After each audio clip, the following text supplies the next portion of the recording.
9 December 2024 অর্থাৎ সোমবার। বিশ্বের অন্যান্য দেশের মানুষের কাছে সাধারণ একটি দিন হলেও সিরিয়ানদের কাছে একটি নতুন সকাল, নতুন স্বপ্ন নিয়ে জেগে ওঠা। ঠিক একদিন আগেই মাত্র 11 দিনের মাথায় তুরস্ক সমর্থিত সশস্ত্র বিদ্রোহী গোষ্ঠী হায়াত তাহরির আল শামের কাছে পরাজিত হয় ইরান ও রাশিয়া সমর্থিত আসাদ পরিবারের 53 বছরের রাজত্ব। সেই সাথে ভরাডুবি হয় প্রেসিডেন্ট বাশার আল আসাদের 24 বছরের স্বৈরশাসনামল।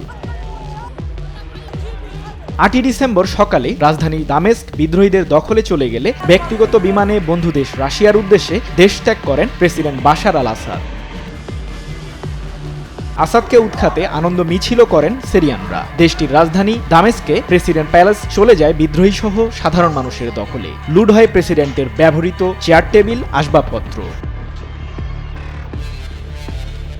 গেল 27 নভেম্বর মধ্যপ্রাচ্যের দেশ সিরিয়ার দ্বিতীয় বৃহত্তম শহর আলেপ্পোতে আকস্মিক হামলা চালায় সশস্ত্র বিদ্রোহী গোষ্ঠী হায়াত তাহরির আল শাম ও তাদের সহযোগী সংগঠনগুলো। আর এতেই নড়েচড়ে বসে প্রেসিডেন্ট বাশার আল আসাদের সরকার।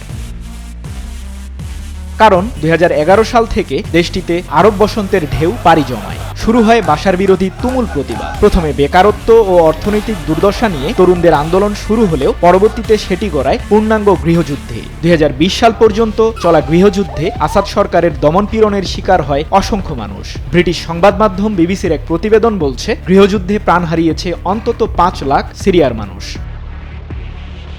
গৃহযুদ্ধে সাধারণ মানুষের পাশাপাশি অংশ নেয় যুক্তরাষ্ট্র সমর্থিত কুর্দি নেতৃত্বাধীন মিলিশিয়া জোট সিরিয়ান ডেমোক্রেটিক ফোর্সেস SDF। সমর্থন জানায় সাবেক আল কায়দা থেকে বেরিয়ে আসা তুর্কি সমর্থিত নতুন জোট নুসরা ফ্রন্ট। তাদেরই অংশ হল হায়াত তাহরির আল শাম।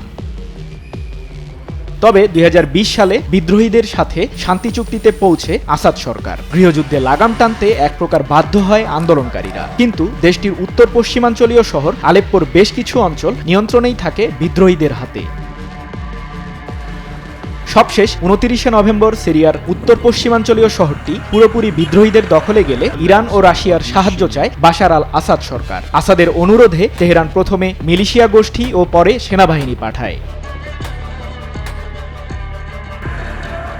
পরিস্থিতি নিয়ন্ত্রণে বন্ধু পুতিনের কাছেও সহযোগিতা পায় আসাদ। বিদ্রোহীদের লক্ষ্য করে সামরিক বিমান হামলা চালায় রুশ বিমান বাহিনী। 3 দেশের যৌথ বাহিনীর হামলায় গেল 2 ডিসেম্বর নিহত হয় বিদ্রোহী গোষ্ঠী হায়াত তাহরির আল শামের 25 সদস্য। এখন এমনই ফুরফুরে মনে থাকবে সবাই। বসুন্ধরা টয়লেট্রিজ, ফুরফুরে মন সারাক্ষণ।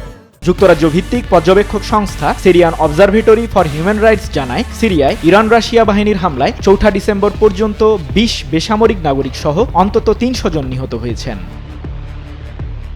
কিন্তু সংঘাতের চিত্র পাল্টে যায় 7 ডিসেম্বর থেকে। মুখ ফিরিয়ে নেয় ইরান ও রাশিয়া। সিরিয়ার হামা, হোমস ও পরবর্তীতে দামেস্কের নিয়ন্ত্রণ নেয় বিদ্রোহী গোষ্ঠী হায়াত তাহরির আল শাম। সেই সাথে দেশ ছেড়ে পালিয়ে যান প্রেসিডেন্ট বাশার আল আসাদ। সৃজন মাহমুদ, নিউজ 24।